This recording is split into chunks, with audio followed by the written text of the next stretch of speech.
بسم اللہ الرحمن الرحیم۔ السلام علیکم students, education second year lecture میں آپ کو ویلکم۔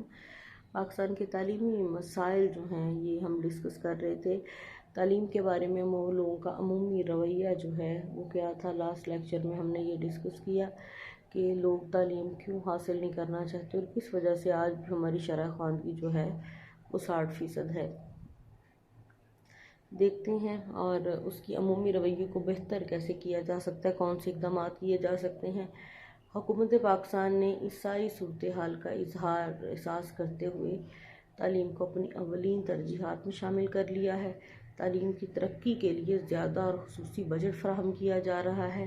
ملک میں تعلیم کے فروغ کے لیے ابتدائی سے لے کر اعلیٰ سطح تک سہولیات فراہم کرنے کا آغاز ہو چکا ہے۔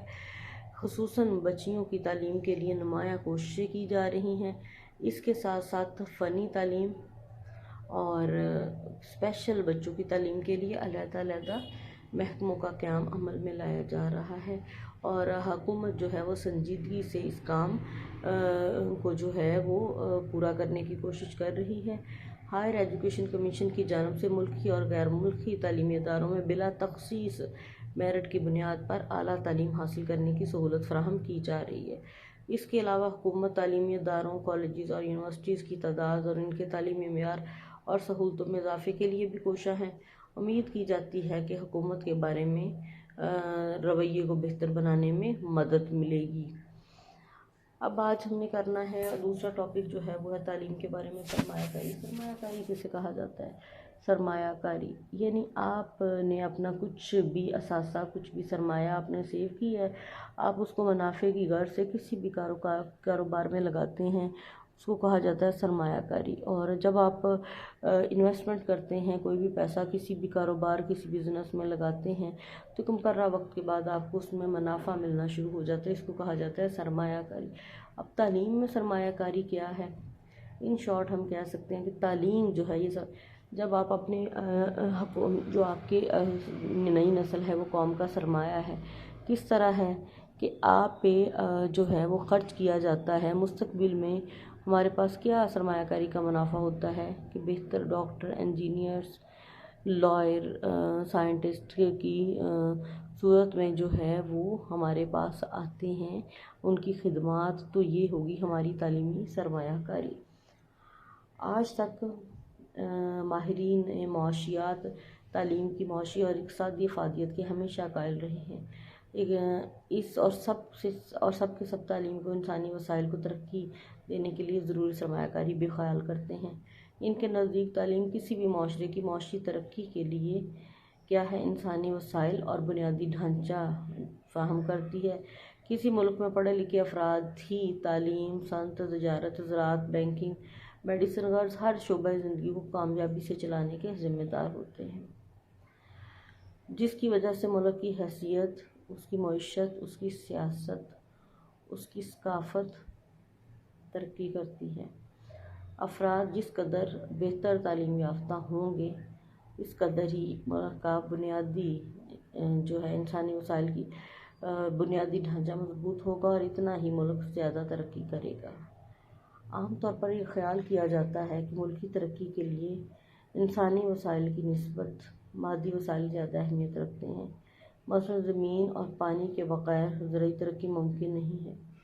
اس طرح معدنیات کے بغیر صنعتی ترقی مشکل ہے۔ لیکن آج یہ نظریہ غلط ثابت ہو چکا ہے۔ جاپان میں کوئلہ، لوہا، تیل یا کوئی اور معدنیات دستیاب نہیں ہے، لیکن وہ دنیا کے انتہائی صنعتی اور ترقی یافتہ ممالک میں شمار ہوتے ہیں۔ سوئٹزرلینڈ ایک چھوٹا سا پہاڑی ملک ہے جس کے پاس کوئی قابل ذکر مادی وسائل موجود نہیں، لیکن وہ گھڑیوں کی صنعت، بینکنگ اور دوا سازی میں نمایاں مقام رکھتا ہے۔ اس کے برعکس مشرق وسطیٰ کے بیشتر ممالک تیل اور معدنیات کی دولت سے مالا مال ہیں، پھر بھی وہ پسماندہ ہیں، لائک کویت، سعودی عربیہ، جتنے بھی یہ ممالک ہیں۔ اور اس لیے ان ممالک میں ان ملکوں کی طرح ایسے انسانی وسائل موجود نہیں ہیں جو ملک کو اقتصادی ترقی کے لیے بنیادی ڈھانچہ فراہم کر سکیں، کیونکہ مقامی لوگ تعلیم یافتہ نہ ہونے کی وجہ سے ضرورتی مہارتوں سے آ رہی ہیں مشرق وسطیٰ میں، اور اس لیے تمام ترقیاتی اور تعمیراتی کاموں کے لیے ضروری تعلیمی پس منظر رکھنے والی تربیت یافتہ افرادی قوت کو درآمد کیا جاتا ہے۔ صرف ان کے پاس مشرقی وسطیٰ والوں کے پاس وسائل ہیں، جیسے ان کے پاس معدنیات ہیں، یعنی تیل کی دولت سے وہ مالا مال ہیں، لیکن ان کے اپنے جو افراد ہیں وہ پڑھے لکھے نہیں ہیں، تو اس لیے انہیں باہر سے افرادی قوت درآمد کرنا پڑتی، کیونکہ تعلیم یافتہ افرادی قوت کے بغیر انسانی وسائل سے بھی فائدہ نہیں اٹھایا جا سکتا، اور انسانی وسائل کو صرف تعلیم کے ذریعے ترقی دی جا سکتی ہے۔ تعلیم ہی سے لوگوں کو ایسی مہارتیں سکھائی جا سکتی ہیں جو ملک کی معیشت کو بہتر ترقی دیتی ہیں۔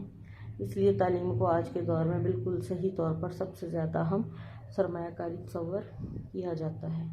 پاکستان کا شمار بھی ترقی پذیر ممالک کی صف میں ہوتا ہے۔ ملک کا معاشرتی ڈھانچہ ملک کی معاشی ترقی کے لیے ضروری بنیادیں فراہم نہیں کر پا رہا۔ ملک کی معیشت کو بہتر بنانے اور لوگوں کی معاشی حالت کو بہتر بنانے کے لیے ضروری ہے کہ ملک میں معاشرتی، نسلی، علاقائی اور مذہبی ہم آہنگی ہو، جو صرف اور صرف تعلیم کے ذریعے ممکن ہے۔ قومی یکجہتی کے بغیر سماجی اور اقتصادی ترقی کا خواب ادھورا ہی رہتا ہے، لہٰذا معاشرتی ڈھانچے میں تبدیلیاں لائے بغیر ہم اپنے ہاں سے غربت، بھوک، جہالت کا خاتمہ نہیں کر سکتے۔ اس کے لیے لوگوں کی سوچ اور رویوں کو بدلنا ہوگا، جو صرف اور صرف تعلیم کے ذریعے ممکن ہے، لہٰذا تعلیم ہی بلا واسطہ معاشی طور پر فائدہ مند ثابت ہوگی۔ تعلیم کو عام کرنے کے لیے وسائل کی ضرورت ہوتی ہے۔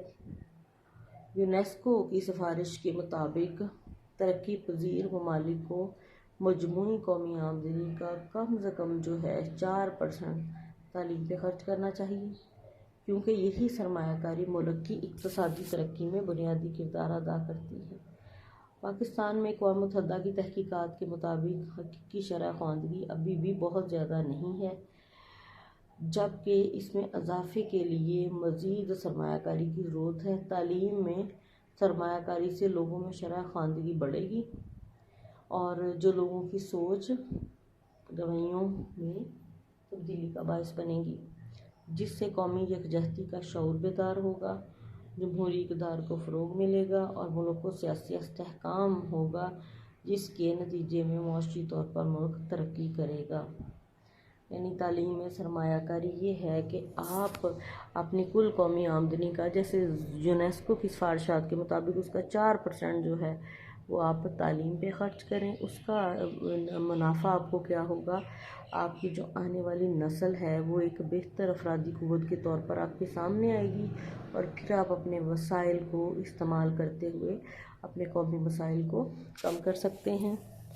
کل جو ہے جیسے کہ سیکنڈ ایئر آپ کو پتہ ہے کل فرائیڈے ہے، آپ کا ریویژن ڈے ہے، تو کل آپ کا لیکچر نہیں ہوگا، آپ کا ٹیسٹ جو ہے وہ سیٹرڈے کو ہوگا، جہاں تک ابھی ہم نے یہ ٹاپک کیا ہے۔ Thank you.